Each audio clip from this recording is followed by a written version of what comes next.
Have you received your fill of college basketball yet, with all those March Madness games over the weekend? Or are you ready for the Easter Bunny? Are you excited about April? Look, I'm not trying to stress you out with the flurry of questions. It's just a fun time of year, and want to make sure you're taking it all in. You being a constant listener, I hope, and me being your host, Nick DeUlius, and this being the Far Middle and episode number 149er. This episode will cover a single consistent theme from start to finish. The theme of this Far Middle chapter will be manipulation. Every connection from start to finish. And when I was preparing for this episode, thinking about manipulation got me playing a song over and over in my head for some reason. The Rod Stewart song, Infatuation. Manipulation, infatuation, 5 syllables each. I suppose that's what's going on in my head and why I'm connecting those two. And the song looping in my head, it's been a mental form of hiccups. Hey, let's hit our sports dedication. Someone or something consistent with manipulation, and a subject who, or that, if not a person, transcended sport. Well, we have an appropriate dedication subject that meets that tricky criteria pairing. He had a nickname. It was the Brain. And he did bad deeds and operated within and frankly ran the underworld. Not a good guy or upstanding citizen. He was also a mentor of sorts, and not in a good way that, say, the CNX Mentorship Academy looks to mentor young adults. No, this person mentored instead what would become a generation of the most infamous criminals and gangsters in our nation's history. Mobsters who were his contemporaries, or maybe were leaders of that next generation of the mob that came after our dedication subject. You know the names that our dedication subject taught: Lucky Luciano, Meyer Lansky, Frank Costello, and Bugsy Siegel. Episode 149's dedication is to the diabolical criminal mind of Arnold Rothstein. So you might be wondering, which sport did Arnold Rothstein excel in before he became a criminal?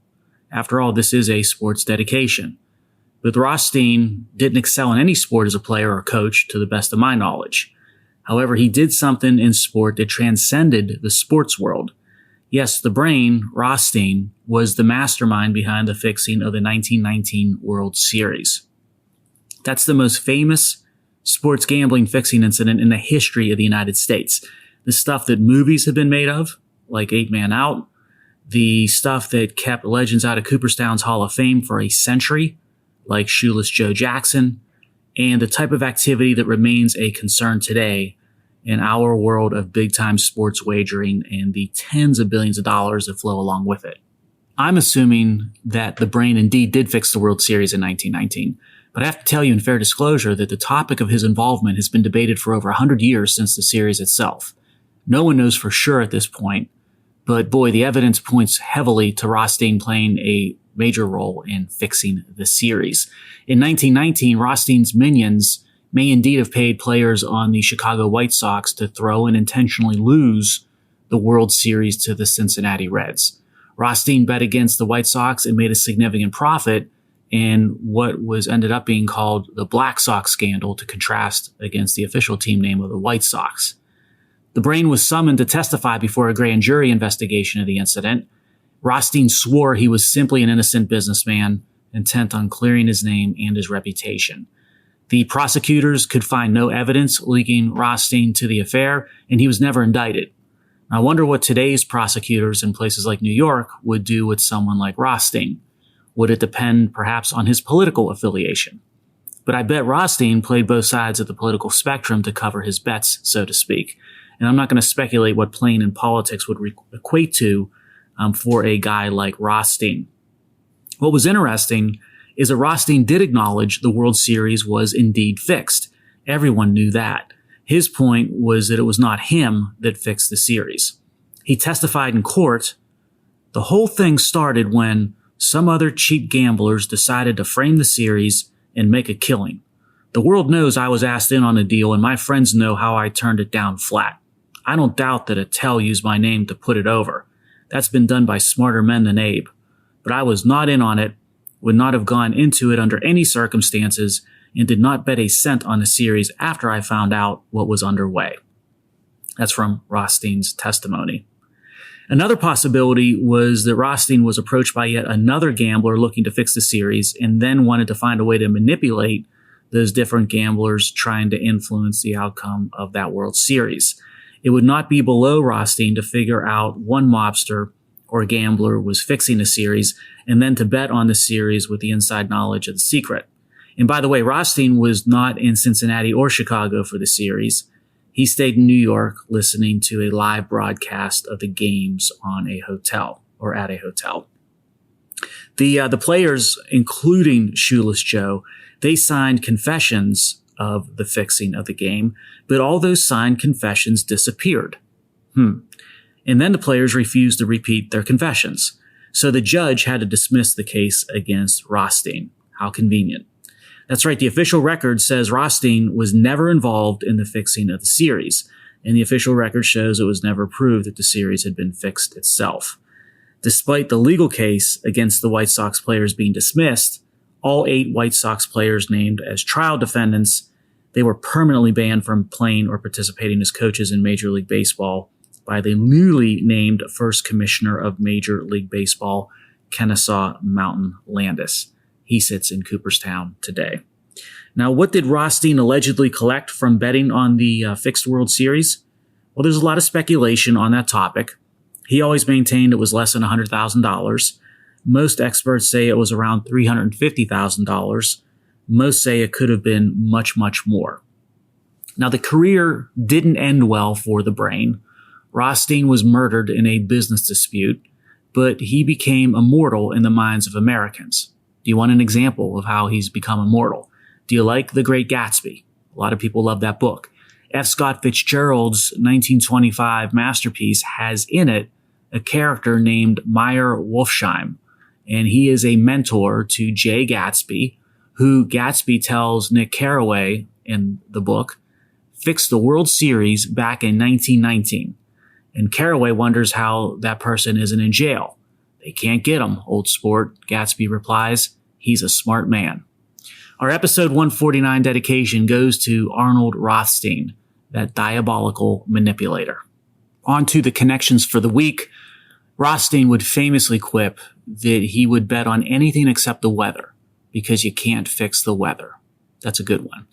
But you know what? Today you can certainly manipulate weather data, if not the weather, and energy data and forecasts. We see this manipulation all the time, and it's used to justify and drive trillions of dollars of capital flows into tackling climate change. Now, perhaps the most egregious example of this data manipulation and forecasting manipulation currently is with the International Energy Agency, or the IEA. The IEA was established in the mid-1970s by the United States and other oil importers across the globe to better forecast energy supply and demand, and thus improve energy security. The mission of the IEA was to provide objective and authoritative data and analysis as to where energy markets were going, so that countries like the United States could better prepare and manage the future. Times have changed, and so has the IEA. In recent years, the IEA has succumbed to ideological pressures from the left and the radical environmental movement and the Code Red crowd. It no longer fulfills its original mission, and in many ways it acts to counter its original mission. Where the radical environmental movement pressured the IEA to manipulate its forecasts was with showing that the future would result in demand for more natural gas and oil across the globe. The Code Red crowd can't have that. That's a bad optic for them. So it pressured the IEA to make sure that its forecast no longer showed increasing demand for fossil fuels like natural gas and oil. Simple. Now, that projection myth, once published by the IEA and subsequent to the pressure that was placed on the IEA, it was then fed through an echo chamber whereby the media and the environmental movement, they pointed to the IEA forecasts that they forced as evidence that we don't need to invest anymore with capital into the forecasted to be obsolete oil and natural gas sectors.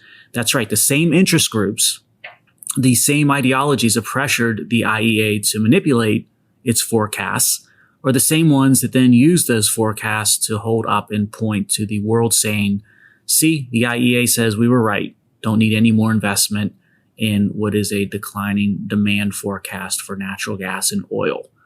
Unreal? but at the same time, very real.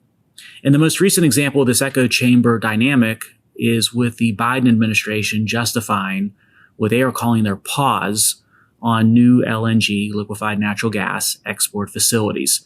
Officials in the administration, they point to those IEA forecasts, the same ones that they pressured the IEA to manipulate, as justification as to why the pause on LNG export investment makes sense. Meanwhile, of course, the opposite is true.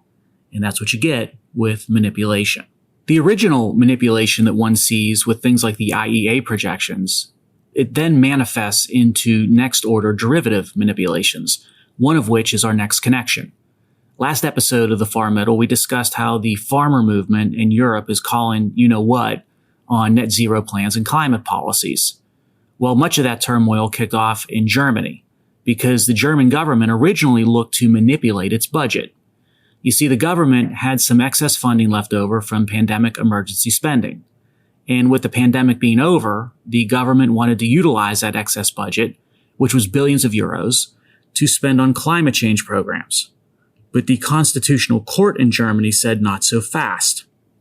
And in late 2023, the court ruled that such a maneuver would violate Germany's constitutional amendment requiring a balanced budget. Now, talk about a great idea. I'd love to get such an amendment here in the United States, but I'm not going to hold my breath on that one. Anyway, when the court in Germany didn't allow the German government to manipulate its budget in such a way, the German government wouldn't dare to stop spending on these climate follies or net zero mythical plans. That would be too sensical and too logical. No, instead, that's when the German government decided to try to remove subsidy to farmers for diesel fuel and agricultural vehicle investments to help pay for the climate spending follies. And that was the spark that started German farmers to go on their tractor convoys and blockades. Yeah, it all started with budget manipulation by the government in its quest to keep spending exorbitant amounts of climate change dollars on policies while hiding that spending under cover of emergency pandemic funding. Manipulation by government is not unique to Europe.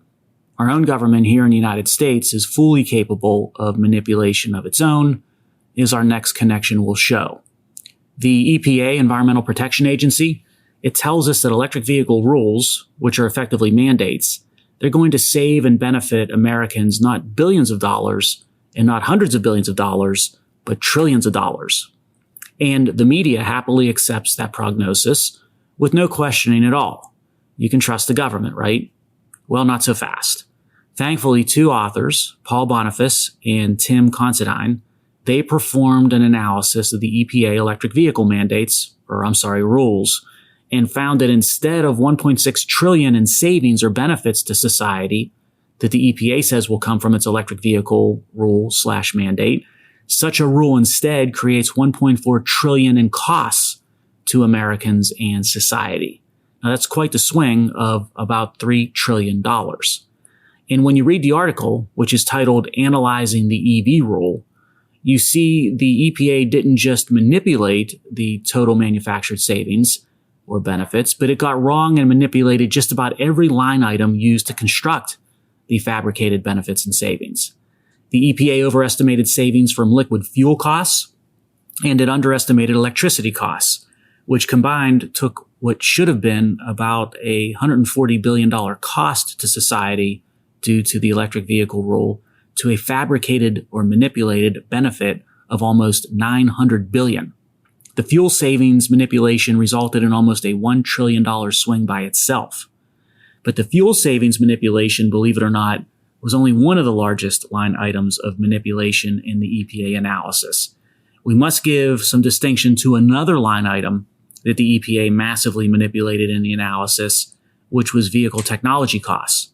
The authors illustrated how what should have been over a $1.2 trillion cost to society using data provided by the government itself, ironically, was presented by the EPA as a $280 billion cost. That's another nearly $1 trillion swing via the manipulation. Now, a funny sidebar in the EPA analysis is how it viewed a $7,500 tax rebate for purchasers of EVs as a reduction in purchase price. Now, that might be true for the purchaser, the consumer who's buying the car, but it conveniently ignores the fact that the taxpayer pays for that $7,500 rebate. It's not free, and it certainly isn't a net benefit to society. And it's a net cost, frankly, to taxpayers.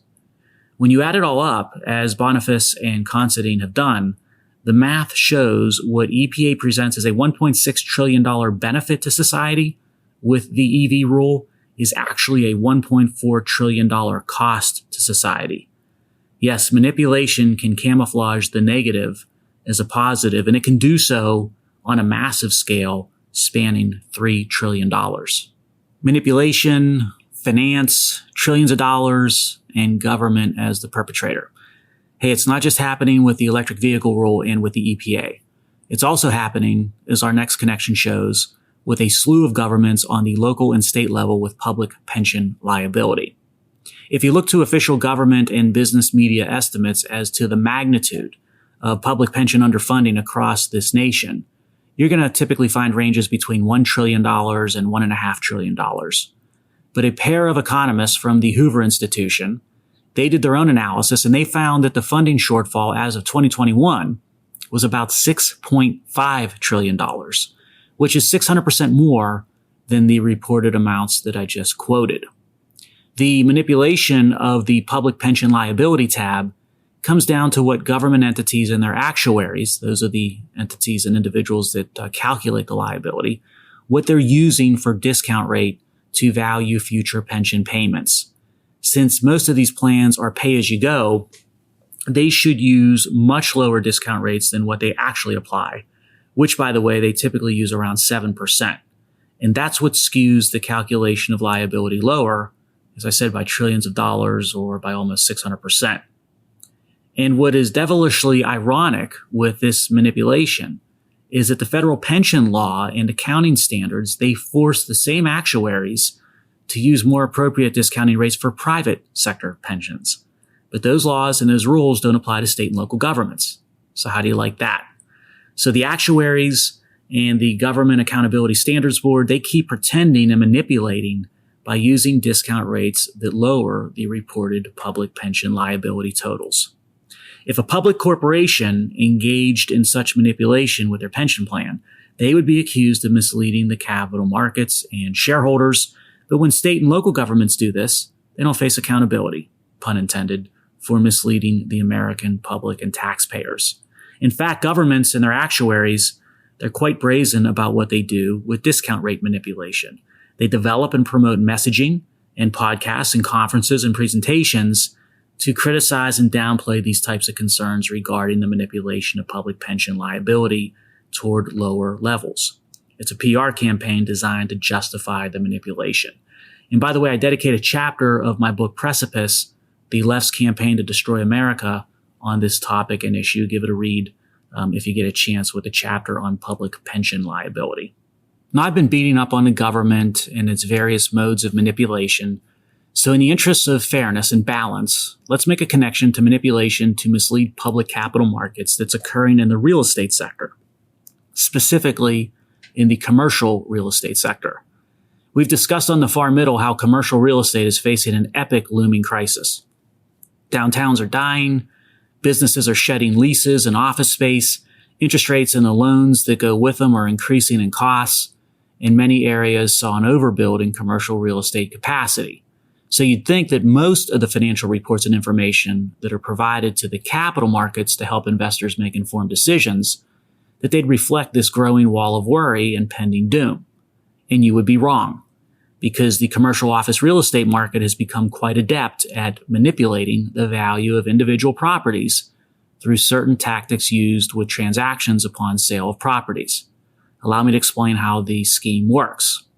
One company sells an office tower to another entity, and the seller wants or needs to show as high of a valuation as possible for the sale of the building so that it doesn't bring down the valuation of its entire portfolio that consists of similar buildings in similar areas.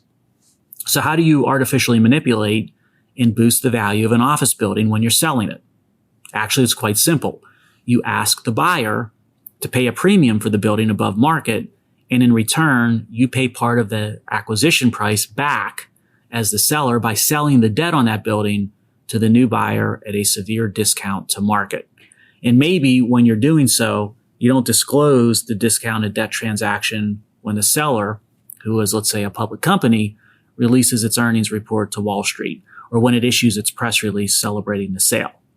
Another way the scheme works is to manipulate the value of leases tied to the building in question by having the tenant pay a higher than market lease rate, but then entering periods of no rent payments or handing out cash to the tenant to net out to the lower market-based lease rates. The lease rates are used to set the amount of money that can be borrowed against the building, to value the building, and also it's used to get a read on how profitable a real estate firm or public corporation might be. So it's always tempting for some entities to manipulate those lease rates to be as high as possible, higher than actual, higher than market. And the data show the behavior of manipulation using these tactics is increasing in commercial big city real estate markets. A commercial real estate executive in New York City quipped, "They figure out how to have 1 and 1 equal 3. That's an interesting quote, and some might call that lying. And some judges in Manhattan might call that fraud, with a penalty totaling in excess of $300 million if the defendant was a certain ex-president. But we shouldn't be surprised of such shenanigans and manipulation in government or in the capital markets when you consider the monetary manipulation that has been not the order of the day, but the order of the decade, heck, the order of the past 2 decades in the United States. That's our next connection. The Federal Reserve has set interest rates far below normal for decades, resulting in negative real interest rates. And such monetary manipulation has massive ramifications across society, much of them negative, and it makes it easier to run a business, and that creates an economy that inflates, but that will inevitably see its bubble burst. It creates and then incentivizes wild asset speculation in capital markets, and real estate is a prime example. Easy money via manipulation creates the mirage of easy times. And there was a banker in the 1800s who once famously stated that when you manipulate interest rates below what the market dictates, everything that comes down to valuation will develop an aspect of bloat. And that today is what we would call a bubble. Yeah, monetary manipulation by central banks, it means that investments are made that shouldn't be made. Buildings are built that shouldn't be built, and massive risks are taken on because there's no perceived downside to the risk. Too much is poured into unproductive works, and it becomes a setup for a very troubling end. We know this from history to be true.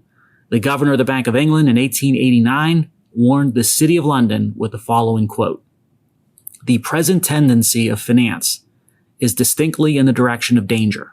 Too much capital is being forced into industrial developments, financiers are taking larger and larger risks, and an increased number of investments have been driven up in price by the combined effort of a long period of cheap money and depression and trade. We have most of the elements of a crisis."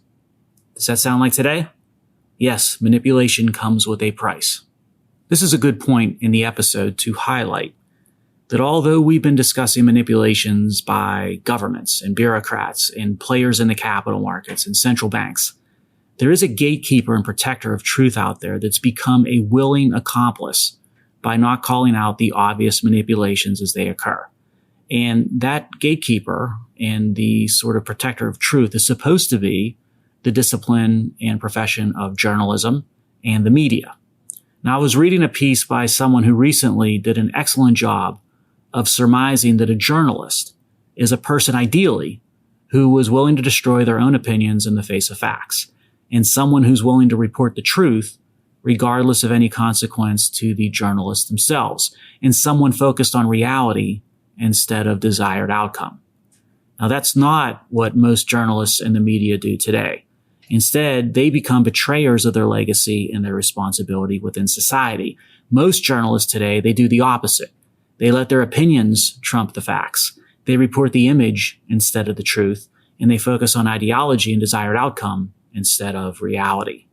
Time to bring our episode of manipulation to an end. We covered a lot, made some very interesting connections. Let's close with the connection to what I believe might be the greatest song in the history of rock and roll about manipulation. It's by an LA group formed in the early 1950s who became one of the most successful vocal groups of the early rock and roll era. The group was The Platters.